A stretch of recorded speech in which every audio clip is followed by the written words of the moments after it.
صلی اللہ علیہ وسلم، صلی اللہ علیہ وسلم، صلی اللہ علیہ وسلم۔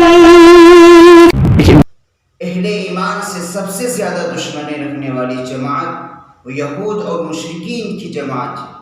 قرآن شاہد ہے، لَتَجِدَنَّ أَشَدَّ النَّاسِ عَدَاوَةً لِلَّذِينَ آمَنُوا الْيَهُودَ وَالَّذِينَ أَشْرَكُوا۔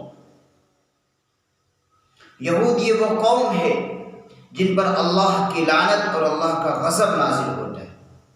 ہم سورہ فاتحہ کی ہر نماز میں تلاوت کرتے ہیں، اس کی آخری آیت غیر المغضوب علیہم ولا الضالین، اس آیت میں تمام مفسرین کا اتفاق ہے کہ اس سے یہود کی جماعت مراد ہے کہ جن پر اللہ کا غضب نازل ہوتا ہے اور یہ بھٹکے ہوئے لوگ۔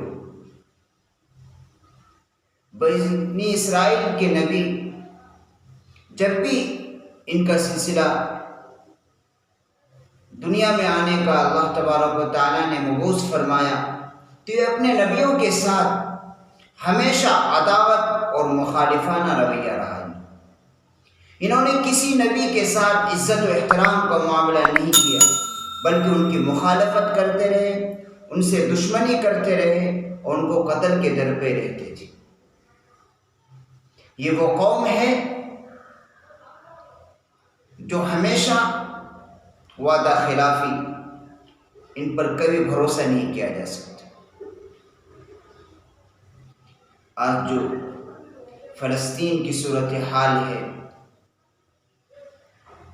ہم قرآن و حدیث کی روشنی سے اگر ہم دیکھیں تو یہ قیامات کے علامات نشانیوں میں سے کہ اللہ کے نبی صلی اللہ علیہ وسلم نے فرمایا کہ حکومت ایک دن یہودی کی قائم ہوگی، اور اللہ کے نبی نے یوں بھی فرمایا ہے کہ پھر ایک دن اسے فنا بھی ہونا ہے۔ آج فلسطین کے تقریباً 70 سے زیادہ حصوں پر اسرائیل قابض ہے۔ یہ پیشین گوئی ہو گئی، اب صرف اس کا فنا ہونا باقی ہے، اور انشاءاللہ یہ کون لوگ دیکھیں گے یہ در حقیقت اللہ کو معلوم ہے، لیکن جلد ہی ان یہودیوں کا خاتمہ ہوگا، اس لیے کہ اللہ کی نبی صلی اللہ علیہ وسلم کی پیشین گوئی وہ ہو کر رہنا ہے۔ لیکن جو حالات ہیں وہ انتہائی تشویشناک ہیں، اور ہم جس ملک کے اندر رہتے ہیں ہم لوگ کیا کر سکتے ہیں؟ ان کے فلسطین کے حق میں آوازیں بلند کر سکتے ہیں، دعائیں کر سکتے ہیں، احتجاج کر سکتے ہیں، اور کرنا چاہیے، اور الحمدللہ کر رہے ہیں۔ لیکن ہمیں قرآن و حدیث کی روشنی سے اس کو دیکھ کر ہمیں زیادہ بے چین ہونے کی ضرورت نہیں ہے، کیونکہ یہ قیامات کی نشانیوں میں سے ایک نشانی ہے جس کی پیشین گوئی اللہ کے پاک نبی صلی اللہ علیہ وسلم نے آج سے 1400 سال پہلے ہی اس کو بیان کر دیا۔ اور یہ یہود یہ ہمیشہ اسلام اور مسلمانوں کے مخالف اور دشمن، کٹر دشمن رہے۔ قرآن شاہد ہے، جو آیت ہم نے تلاوت کی، لَتَجِدَنَّ أَشَدَّ النَّاسِ عَدَاوَةً لِلَّذِينَ آمَنُوا الْيَهُودَ وَالَّذِينَ أَشْرَكُوا۔ اشدت کا لفظ قرآن کریم نے استعمال کیا ہے، اور اہل علم جانتے ہیں کہ زیادتی کے معنی کی طرف اشارہ کرتا ہے۔ سب سے زیادہ دشمنی رکھنے والے، سب سے زیادہ عداوت رکھنے والی قوم ہے یہ یہود، اور یہ اہل ایمان سے رکھتے ہیں، تو ہمیں ان سے ہوشیار رہنا چاہیے، کبھی ان پر بھروسہ نہیں کرنا چاہیے۔ کوئی معاملہ کرے تو ان کی تاریخ کو پہلے جانیں کہ ان کی تاریخ کیا رہی ہے، انہوں نے اپنے نبیوں کے ساتھ کیا معاملہ کیا۔ یہ بھی اپنے نبیوں کے نہیں ہوئے تو عام انسانوں کے کیا ہو سکتے؟ ان کی تاریخ کو جان کر پھر ان پر بھروسہ کریں۔ پھر ان کے ساتھ اپنے معاملات کریں۔ یہ یہودی دراصل اپنے آپ کو پوری دنیا کا حکمراں سمجھتے ہیں، یا اپنے آپ کو حکومت کے قابل سمجھتے ہیں،